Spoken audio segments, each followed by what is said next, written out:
de la politesse en mathématiques. Lorsque, dans une discussion, on désire faire intervenir un nouvel acteur, les présentations doivent être faites correctement.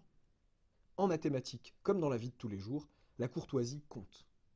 Si l'énoncé nous demande par exemple de déterminer la dérivée f' d'une certaine fonction f donnée par l'énoncé, commencer la rédaction brutalement par f' de x égale 3 petits points, traduit au mieux une blâmable désinvolture. Au-delà du fait qu'une justification, même brève parfois, de la dérivabilité est toujours la bienvenue, le lecteur de notre rédaction pourrait poser, à juste titre, la question suivante. Mais quel est donc ce x dont vous me parlez et en lequel vous évaluez f'? Il est aussi désagréable de voir surgir ce x sans aucune explication que de voir apparaître, au détour d'un roman qu'on lisait jusque-là avec attention, Henri s'exclama, sans que l'auteur n'ait fait l'effort de présenter le dit Henri auparavant.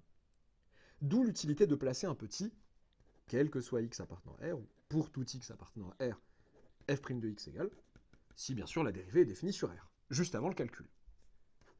Notre lecteur comprend alors que pour tout x appartenant à R, eh bien, f' de x vaut cette chose, et a cette expression. Et la question de quel x me parlez-vous donc devient obsolète. Bien sûr, on peut l'écrire en français aussi.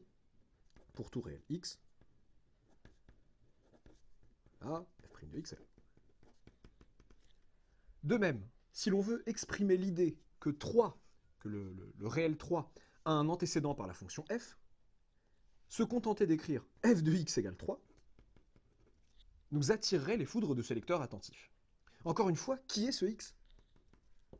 Par contre, en précisant soigneusement, il existe un réel x tel que f de x égale 3, écrit avec les quantificateurs il existe x appartenant à R tel que f de x égale 3. Vous allez galérer un petit peu en prépa et en licence hein, de devoir lire vous-même les tels que quand ils ne sont pas écrits. Enfin, on n'écrit pas les tels que, mais enfin, en général, il existe un x appartenant à ça, il faut savoir lire, il existe x appartenant à R tel que f de x égale 3. Vous prendrez l'habitude. Eh bien, en écrivant, en précisant soigneusement cela, nous évitons cette prise de bec avec le correcteur qui comprend il existe un réel x tel que f de x égale 3, c'est-à-dire dont 3 est l'image par f. X est alors présenté correctement et peut intervenir dans la discussion. La tolérance face à l'oubli des quantificateurs dépend du niveau et du lieu. Beaucoup d'enseignants au lycée laissent passer de tels oublis lorsque les intentions de l'élève sont compréhensibles pour ne pas trop le pénaliser.